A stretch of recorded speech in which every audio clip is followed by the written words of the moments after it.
Hello and welcome to the show, and welcome back to the Destruction Desert, where we try to, well, get as far as possible with various cars in an attempt to make our way to an airfield. However, it's a long and arduous journey, and the cars do tend to fall apart along the way. We are starting today with the Miramar, a car that is it's an interesting one. Sometimes these things can survive a lot of punishment. They can get taken out quite easily if you get hit, well, if they get clonked incorrectly somewhere. And around here, it's an interesting one. It's very easy for there to be a unfortunately placed sand dune, or just carrying too much speed in places you don't know and whatnot, with this being quite a free-form kind of challenge. Oh, that's a very, very big drop. I did not realise I was going quite so quickly. It's, yeah, quite possible to just suddenly get caught out. I think we might try. Oh, hello, bouncy, bouncy car. Now, wobble-matic suspension could actually be quite useful with this. I've gone for a... It's not a base trim level, but this isn't a race car either. So, it's got bouncy wobble-matic suspension. I'm going to try heading a slightly different direction, just to see if there is anything. I mean, the challenge is ultimately about getting the vehicle to its destination, but it's measured by the total distance travelled. Just because whatever direction it's travelling, if we go slightly further away, it does always, we're still having to deal with punishment, whether we're going up this way. I'm pondering, I have no idea whether this is going to be a better route that we're going to end up taking here, or whether it's going to be a worse route, or what we are going to face. We are now slightly travelling in a, incorrect direction. We really need to get to go left at some point. I'm hoping we get around these big dunes. I can't climb over that because I'm in a little Miramar. We're actually doing relatively well. It's the wobble-matic suspension is doing a pretty damn good job. The front bumper's taken a couple of hits. It's a little bit, it's a little bit bent, a little bit crumpled, but nothing's got the radiator. The radiator's the big concern, and they are the big problems that these sort of vehicles are likely to come up against. Having the radiator punctured will be... It makes the car a ticking time bomb, and it is not very difficult to puncture a radiator, especially not when you're off-roading in a car like this. However, driveshaft failures, wheels coming off, are all likely to generate problems, and another big one could potentially be suspension failure. Watching the way that this car is bouncing around, I suspect a few heavy hits, and that suspension might not be too happy. Although you just don't really know. It could survive a whole host of abuse before giving up, or just one wonky hit could be the end of everything for the car. Bending of the chassis is also a possibility if it doesn't get the radiator, having the car bottom out, having the car... There's a whole host of different things that could go wrong for our Miramar. We're going to do our best to try and mitigate them, but we do need to keep the speed up. Problem is, if you go too slowly around here, you are going to end up in a situation where the car can get stuck. I mean, especially a vehicle like this that is not massively powerful, if we are too slow and we lose too much momentum, we might not actually get going again. Also, I'm quite alarmed to see the current temperature. The car is already very hot because I'm having to drive it quite hard just to keep it going here, and this is with a fully functioning radiator. We are running the risk of overheating the car. Now, I'm not allowed to stop to let the cars cool down. We've got to keep ploughing on. I don't think we've ever had a car overheat from it just struggling to keep going.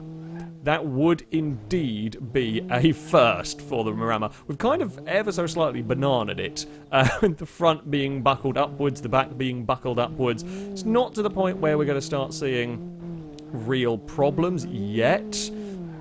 Oh, over rev risk. Yeah, now the coolant is overheating currently as we are trying to keep up our momentum in this car.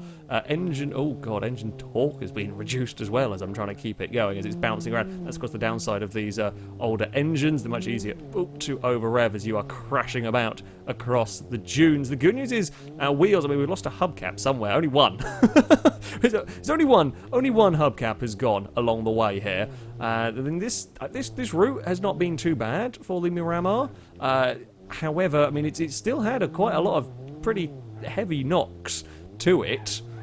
You can see from the front and whatnot, so it's not just been an all-friendly route to the car, and it's still going. I see a route that we're going to try. Oh, yeah, the problem is I kind of want to be in second to keep this momentum up, to not get it stuck somewhere. Oh, I'm not sure about that rear suspension so much. I mean, the leaf springs are doing their work here. Oh, that's a big dip. That's going to be another big hit on that side. At least the temperature's come down a little bit. I was busy looking where I was going. Oh, there goes another hubcap. Christ. Oh, that's a very big drop. Okay, that's given us some... Oh, that's collapsed a lot of suspension. Okay, we have still got steering. I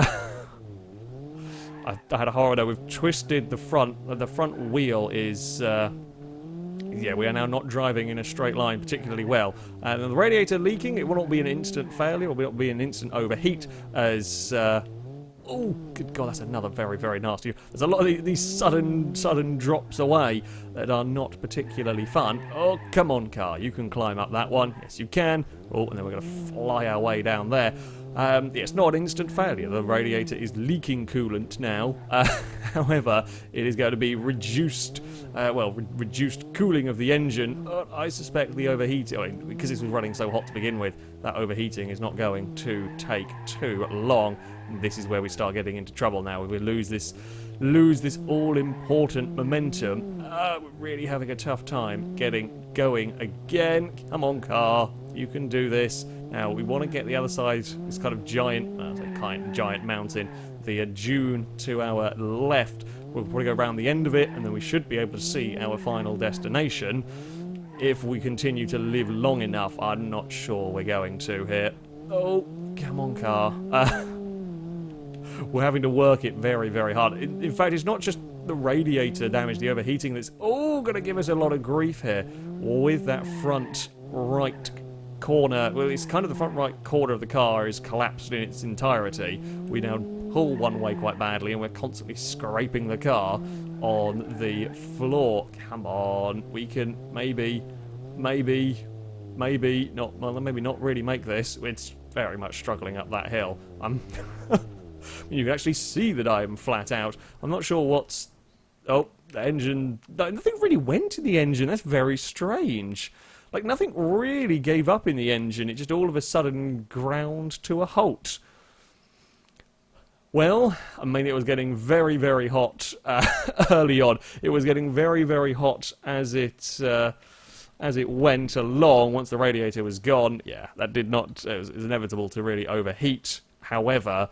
That front quarter damage alone was going to give it a lot of grief anyway, just in relation to where we were, because we've not really gone that way before. Yeah, I mean, it's still quite a distance. We don't 3.3 miles is not terrible, and okay, yeah, we kind of went a little bit diagonal to start with. However, put up a good fight. I'll give it that much. However, in the end, still let go. Up next, we have got the good old glass drive shaft itself, the Barstow. This is again, higher spec version of the Barstow. It is V8, not supercharged, however, heavy-duty suspension, probably going to be good. The real concern is what's going to happen with the drive shaft. That's notorious point of failure, if you like, with this car. Oh, okay, it's also considerably faster than the Miramar. We've got to be wary of that. It's, yeah, going to pick up speed, which means we're going to be approaching jumps, potentially with more, well, I say jumps with crests, and whatever you might end up finding at more speed.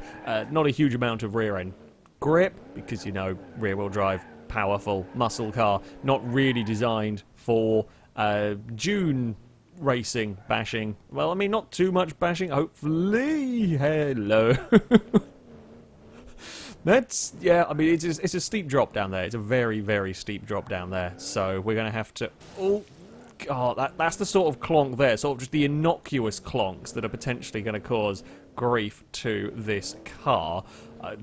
Although I don't know. I think the drive shaft has got a little stronger in the Barstow than it used to be. I think we're going to take the more usual route for the cars this time. I mean, it's not really made a huge difference. It's kind of very much of a muchness between which way you go. They've each got their own, well, crests, their own bumps and their own stuff to have to try and deal with.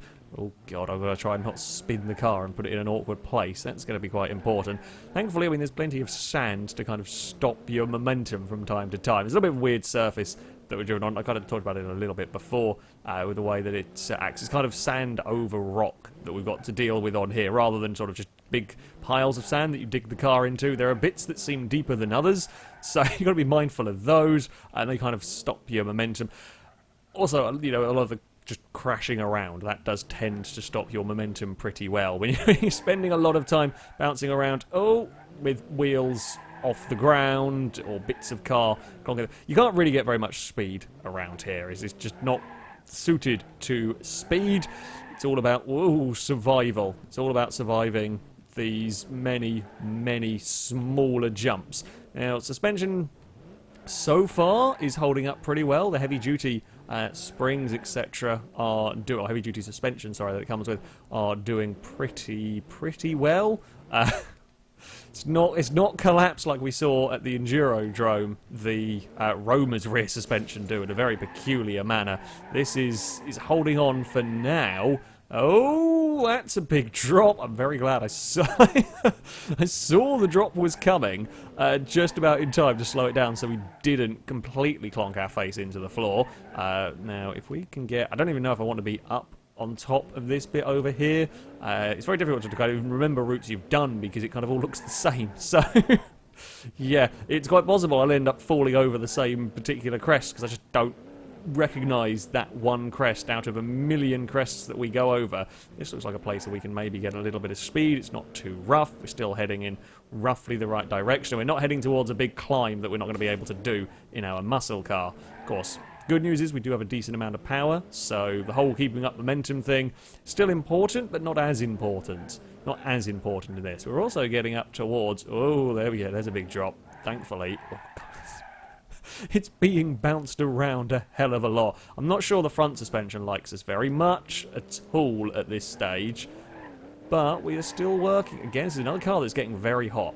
Now, the radiator in this has survived, no problem.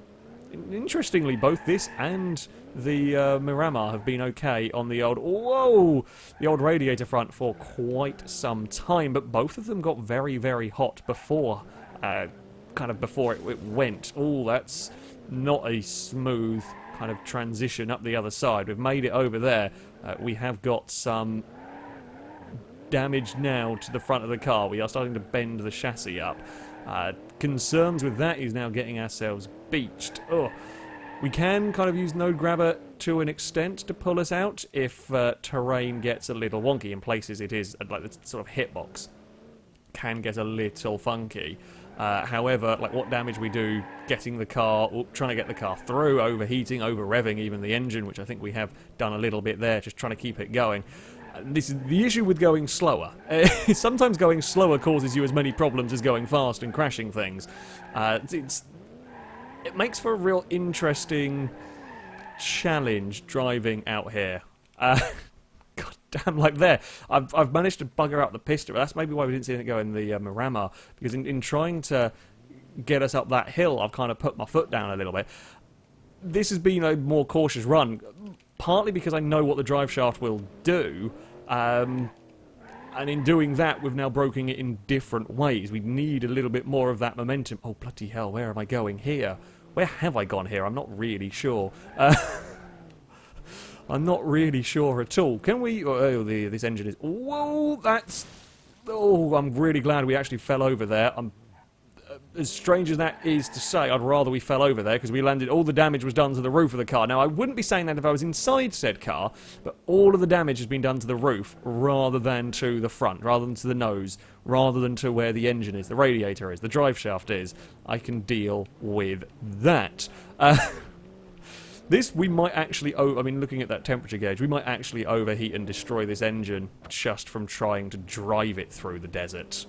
Just from trying to make it across the desert, even with the radiator intact, we might see this engine expire. Engine has turned off. Okay, that's not a good sign here. Are we going to refire? Nope. That is a first. That is an absolute first for me on Beam.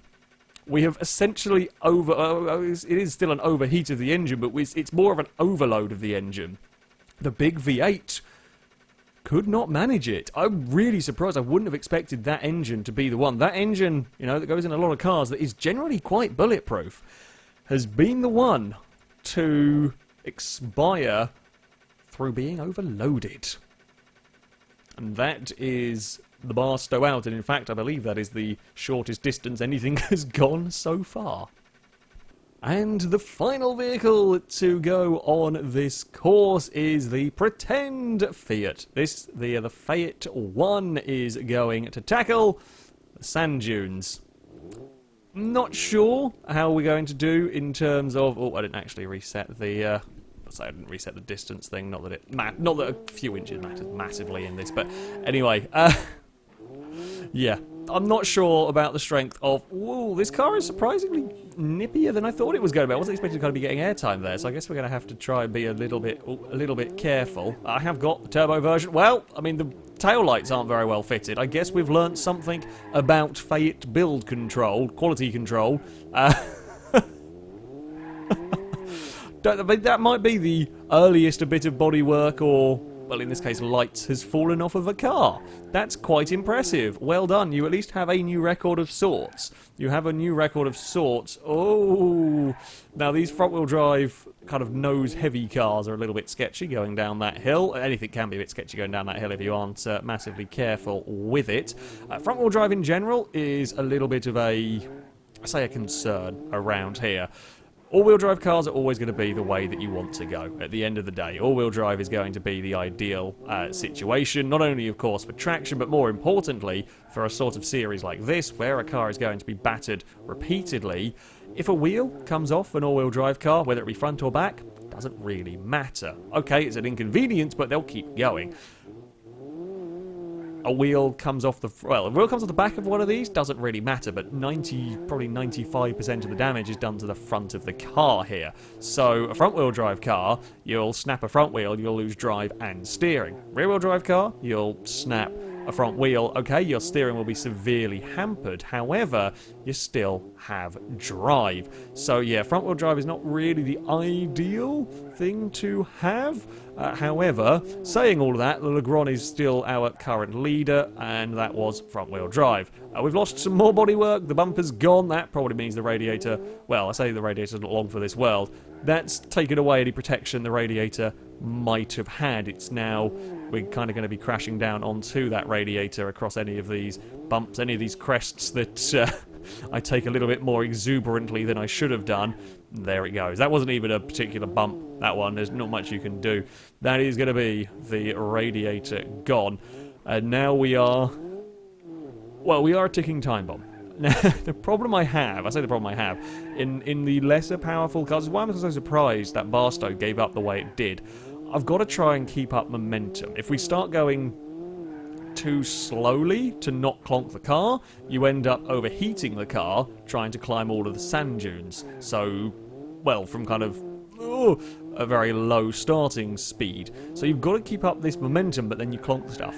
And with the radiator gone, I'm kind of more inclined to just go for it a bit to try and build that momentum up. That was a heavy hit. The suspension is doing okay, and our temperature gauge, it could be worse. We're still kind of halfway in terms of the temperature. Now, the radiators leak at different rates. It might only have been a small leak that we've got initially, but it is, at the end of the day, leaking. And temperature is a big problem out here in the desert for car engines, not just for people. Come on. I don't want to be doing this. Getting stuck near the top of a hill and having to rev the nuts off it to try and get it to climb. That's going to really cause some grief. I think our rear suspension, probably all of the suspension in this car is unhappy with us. However, whoa, actually no, that was a nice little jump. That was like a proper Baja jump you had going on there. Oh, we're going to be in trouble. Oh, that's definitely not good. What's going to drain first, our fuel tank or...